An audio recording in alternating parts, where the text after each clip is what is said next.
Hello दोस्तों, आज हम मुख्य चुनाव आयुक्त और अन्य चुनाव आयुक्त विधेयक 2023 के बारे में जानकारी साझा करने की कोशिश करेंगे।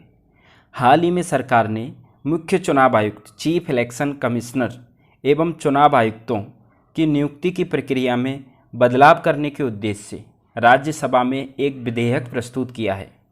मार्च 2023 में सुप्रीम कोर्ट ने निर्णय दिया कि चीफ इलेक्शन कमिश्नर और अन्य इलेक्शन कमिश्नर की नियुक्ति भारत के राष्ट्रपति द्वारा प्रधानमंत्री तथा लोकसभा में विपक्ष के नेता एवं भारत के मुख्य न्यायाधीश की एक समिति की सलाह पर की जाएगी, जब तक उनकी नियुक्तियों पर संसद द्वारा एक कानून नहीं बनाया जाता है। यह निर्णय न्यायमूर्ति के.एम. जोसेफ की अध्यक्षता वाली पीठ ने वर्ष 2015 में एक जनहित याचिका के जवाब में दिया था, जिसमें केंद्र द्वारा चुने गए चुनाव आयोग के सदस्यों की संवैधानिकता पर सवाल उठाया गया था। वर्ष 2018 में 2 जजों की सर्वोच्च न्यायालय बेंच की स्थापना की गई थी। इस मामले को एक बड़ी पीठ के पास भेज दिया गया, क्योंकि इसके लिए अनुच्छेद 324 की बारीकी से जांच की आवश्यकता थी। संविधान के अनुच्छेद 324 के अनुसार भारत के निर्वाचन आयोग में मुख्य चुनाव आयुक्त और अन्य चुनाव आयुक्त होंगे। अन्य चुनाव आयुक्तों की संख्या राष्ट्रपति द्वारा निर्धारित की जाएगी। वर्तमान नियम के अनुसार केंद्रीय कानून मंत्री उपयुक्त उम्मीदवारों की एक सूची प्रधानमंत्री के पास विचार के लिए भेजता है।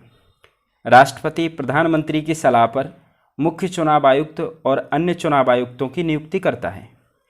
अनूप बर्णवाल बनाम भारत संघ और अन्य मामले में सुप्रीम कोर्ट ने आदेश दिया था कि जब तक कोई कानून नहीं बनाया जाता, तब तक चीफ इलेक्शन कमिश्नर एवं इलेक्शन कमिश्नर्स की नियुक्ति भारत का राष्ट्रपति एक समिति की सलाह पर करेगा।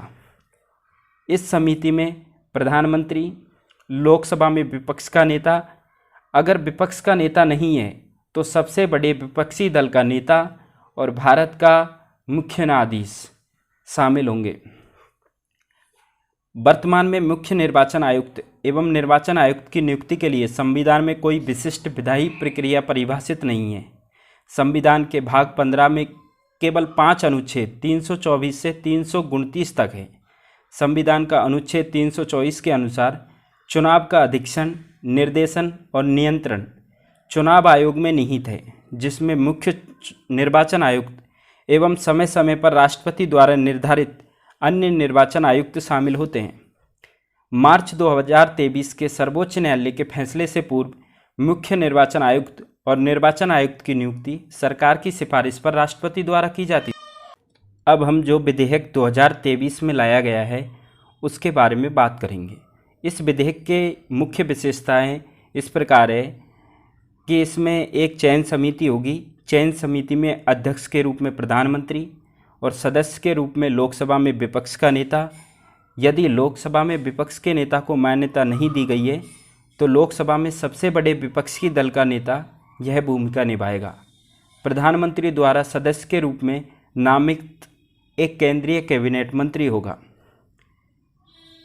विधेयक में चीफ इलेक्शन कमिश्नर और इलेक्शन कमिश्नर के पदों पर विचार करने के लिए 5 व्यक्तियों का एक पैनल तैयार करने हेतु एक सर्च कमेटी की स्थापना का प्रस्ताव है। सर्च कमेटी की अध्यक्षता कैबिनेट सचिव करेंगे और इसमें सचिव के पद से नीचे के 2 सदस्य भी शामिल होंगे, जिनके पास चुनाव से संबंधित मामलों का ज्ञान और अनुभव होगा। चयन समिति के संविधान में किसी रिक्ति या दोष के कारण चीफ इलेक्शन कमिश्नर और अन्य इलेक्शन कमिश्नर की नियुक्ति अमान्य नहीं होगी। प्रस्तावित विधेयक चुनाव आयोग, चुनाव आयुक्तों की सेवा की शर्तें और व्यवसाय का संचालन अधिनियम 1991 को भी निरस्त करता है।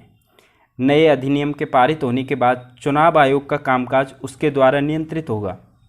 1991 के अधिनियम में प्रावधान है कि इलेक्शन कमिश्नर का वेतन सर्वोच्च न्यायालय के न्यायाधीश के बराबर होगा। विधेयक में प्रावधान है कि चीफ इलेक्शन कमिश्नर और अन्य इलेक्शन कमिश्नर का वेतन, भत्ता और सेवा शर्तें कैबिनेट सचिव के समान होगी। सर्वसम्मति और बहुमत का निर्णय लिया जाएगा। विधेयक इस प्रावधान को बनाए रखता है कि चुनाव आयोग का कामकाज जब भी संभव हो सर्वसम्मति से किया जाना चाहिए मतभेद की स्थिति में बहुमत का दृष्टिकोण मान्य होगा। सदस्यीय समिति में प्रधानमंत्री और एक कैबिनेट मंत्री, जो प्रधानमंत्री द्वारा नामित किया जाएगा, शामिल होते हैं। विपक्ष के नेता के पास प्रक्रिया शुरू होने से पहले ही अल्पमत रह जाता है।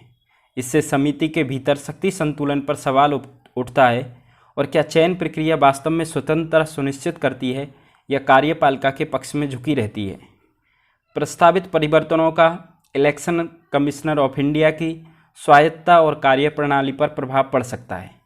निर्वाचन के संचालन में निष्पक्षता और सत्यनिष्ठता सुनिश्चित करने के लिए निर्वाचन आयोग की स्वतंत्रता महत्वपूर्ण है। प्रवर प्रक्रिया में कार्यपालिका का कोई भी कथित प्रभाव बिना पक्षपात के अपनी जिम्मेदारियां निभाने की निर्वाचन आयोग की क्षमता के बारे में चिंताएं उत्पन्न कर सकता है।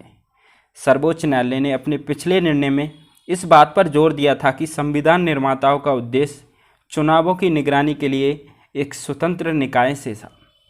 प्रस्तावित विधेयक के आलोचक इस बात पर सवाल उठाते हैं कि क्या प्रवर समिति की नई संरचना निर्वाचन के लिए जिम्मेदार एक निष्पक्ष और स्वतंत्र निकाय बनाने के निर्माताओं के उद्देश्य के अनुरूप है। भारत में स्वतंत्र और निष्पक्ष चुनाव सुनिश्चित करने के लिए वर्ष 1950 में भारतीय चुनाव आयोग की स्थापना की गई थी। चुनाव आयोग में एक मुख्य चुनाव आयुक्त होता है, जो निर्वाचन आयोग का अध्यक्ष होता है, और अन्य चुनाव आयुक्त होते हैं। चुनाव आयोग के अन्य सदस्यों की संख्या राष्ट्रपति द्वारा निर्धारित की जाती है।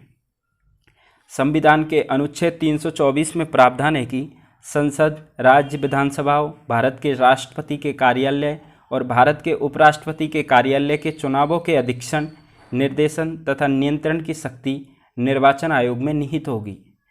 इलेक्शन कमिश्नर ऑफ इंडिया यह सुनिश्चित करता है कि निर्वाचन के दौरान सभी राजनीतिक दलों और उम्मीदवारों को समान अवसर मिले।